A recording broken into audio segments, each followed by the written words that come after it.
ये हाँ या ना क्यों नहीं कर रहे हैं विजय त्रिवेदी? ना कांग्रेस राहुल गांधी क्यों नहीं कहते कि वो अमेठी से लड़ेंगे, या कहें कि मैं नहीं लड़ूंगा? और वही बात लागू होती है अखिलेश यादव पर भी।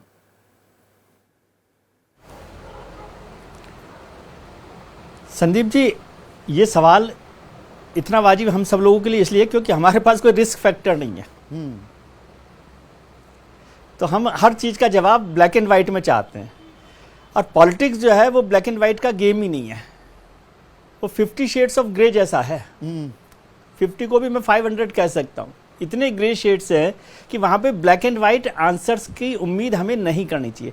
हम इसलिए उम्मीद करते हैं क्योंकि हमारे लिए तो कोई रिस्क फैक्टर नहीं है ना। अमेठी से राहुल गांधी लड़े, हार जाए, जीत जाए, ये कांग्रेस को देखना ना। संदीप को और विजय त्रिवेदी को तो देखना नहीं है क्या फर्क पड़ेगा। अखिलेश जी को भी देखना है कि अखिलेश जी लड़ेंगे कि नहीं लड़ेंगे, उनके जाने से प्रचार में फर्क पड़ेगा नहीं पड़ेगा। वर्कर्स में उत्साह, जोश, जुनून वो आता है या नहीं, इससे फर्क पड़ता है ना कि भाई मेरा नेता सामने आकर लड़ रहा है। बिल्कुल ठीक बात कह रहे हैं आप, लेकिन इतनी बात तो वो लोग भी समझते हैं ना, अखिलेश जी और राहुल जी या जो भी लोग एक पार्टी में, दूसरी पार्टी में, भारतीय जनता पार्टी में, तमाम तरीके के लोग हैं, वो अपने अपने तरीके से बातों को सोचते हैं अपने फायदे के लिए। मुझे नहीं लगता कि अखिलेश जी या राहुल जी या प्रधानमंत्री जी या नड्डा जी, कोई भी आदमी अपनी समझ से ऐसा फैसला करता है जिससे उसका नुकसान हो रहा हो उस पार्टी का। ऐसा तो नहीं है। वो अपने मैथमेटिक्स को देखते हैं, अपने इक्वेशंस को देखते हैं और टाइमिंग को भी देखते हैं। कई बार होता है कि वो हो सकता है आज हम जो कह रहे हैं वायनाड के लिए वाम खेमा कह रहा था वायनाड से ना लड़िए, कहने को इंडिया के हिस्सा, वहां तो सीधी ताल ठोक दी हम तो लड़ेंगे वायनाड से। अमेठी का भी बता दें जी। अब बिल्कुल ठीक बात है, क्योंकि अमेठी देखिए, उत्तर प्रदेश की 3 सीटें हैं कांग्रेस की, रायबरेली, अमेठी और कानपुर। रायबरेली में 55% वोट मिले थे, अमेठी में 46% वोट मिले थे और कानपुर में 36% वोट मिले थे। तो ये 3 महत्वपूर्ण सीटें हैं। कांग्रेस को सोचना है कि भाई किस तरह से वो जीतना चाहती है, नहीं जीतना चाहती है। कांग्रेस सोचती रह जाएगी और चेकमेट करने वाला काम क्या मायावती भी कर रही हैं। मायावती ने 25 उम्मीदवार उतारे हैं, अभी 16 उतारे, उसमें मुस्लिम उम्मीदवारों के नामों की घोषणा कर दी। और कहां मुस्लिम उम्मीदवार उतार रही है? सहारनपुर, मुरादाबाद, रामपुर, संभल, अमरोहा, आंवला और पीलीभीत। ये कौन सी सीटें हैं जहां पर इनमें से 4 सीटें तो सीधी वो हैं जहां पर समाजवादी पार्टी ये मानकर चल रही है हम जीतेंगे यहां पर। संदीप जी, मायावती जी का कॉम्पिटिटर या बीएसपी का कॉम्पिटिटर प्रतिद्वंदी कौन है? समाजवादी पार्टी है ना बीएसपी का कॉम्पिटिटर। तो उनको बीएसपी को जो है समाजवादी पार्टी को हराना है, उन्हें भारतीय जनता पार्टी को नहीं हराना। भारतीय जनता पार्टी के हारने जीतने से उनका नुकसान नहीं हो रहा।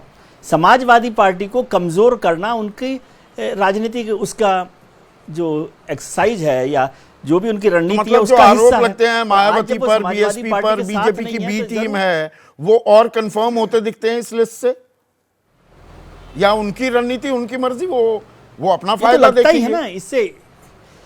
लेकिन ये सर, ये सर्टिफिकेट तो हम देते हैं ना कि वो बीजेपी की बी टीम है, यस अखिलेश जी देते हैं। बीएसपी को ये सोचना है ना कि उसका नुकसान, उन्हें किसका नुकसान करना है, किसका नुकसान करने से उन्हें फायदा होगा।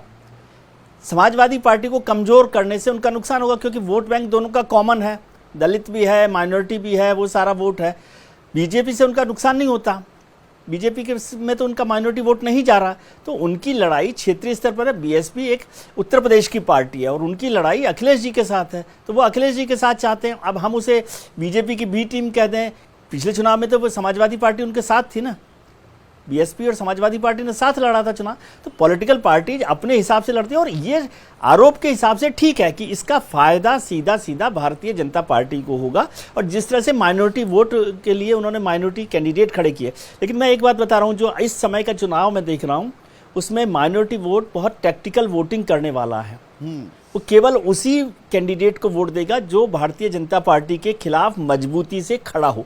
इसमें ये नहीं है कि आपने माइनॉरिटी कैंडिडेट खड़ा कर दिया तो उसका फायदा आपको मिल जाएगा। तो इसलिए ये बिल्कुल इतनी नीट एंड क्लीन तो वो टारगेटेड वोटिंग भी होने वाली है। लेकिन मुस्लिम वोट बैंक में सेंधमारी होगी क्या? और हिंदू वोट बैंक को लामबंद करने के लिए अरुण गोविल भी उतारे जा रहे हैं, हेमा मालिनी को रिपीट भी किया जा रहा है क्या?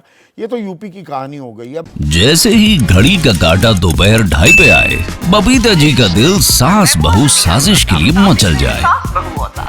और ये है इनकी बहू, पूरे दिन ऑफिस की टेंशन हो जाए गॉन जब ये करें अपना फेवरेट शो फ्री टाइम पे ऑन। इनकी तरह आप भी देखें अपना फेवरेट शो अपने टाइम पर और डाउनलोड कीजिए एबीपी लाइव ऐप अपने स्मार्ट टीवी पर।